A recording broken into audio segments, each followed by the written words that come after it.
Capacity পেমেন্টের জন্য প্রতি বছর আমাদের 16,000 কোটি টাকা অপচয় হয়েছে।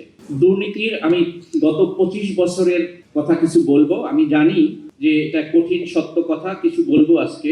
আমাদের বর্তমান সরকার গুম অধ্যাদেশটাকেও বাতিল করে দিয়েছে। কি উদ্দেশ্যে দিয়েছে সেটা হয়তো আমরা অনুমান করতে পারি, কিন্তু এখানে যদি কোনো গোয়েন্দা সংস্থার লোকজন থাকেন, আপনারা, অনুরোধ থাকলো আমি যা বলবো আপনারা রিসার্চ করে দেখবেন, তাহলে দেখবেন এর সত্যতা কতটুকু।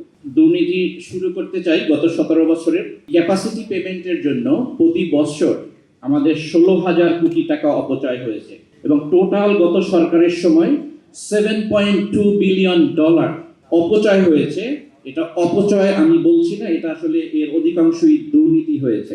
এবং এখানে যেটা হয়েছে, ইলেকট্রিক সেক্টরে, বিদ্যুৎ সেক্টরে পলিটিশিয়ান, ব্যুরোক্র্যাট এবং বিজনেস, এই তিনটা সেক্টর মিলে একটা কলিউশন করে বেসিক্যালি এই বিলিয়ন ডলার তারা লুটপাট করেছে।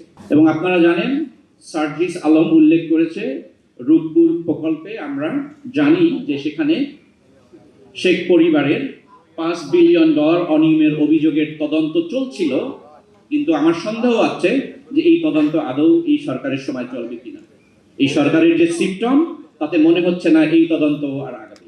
এরপরে বলছে 2001 থেকে 2006 সালে যে দুর্নীতি এই একই সেক্টরে, জ্বালানি খাতে, আমার বলতে কোনো বিন্দু পরিমাণ দ্বিধা নাই।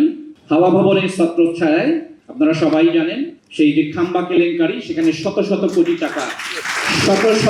টাকা লুটপাট করা হয়েছে।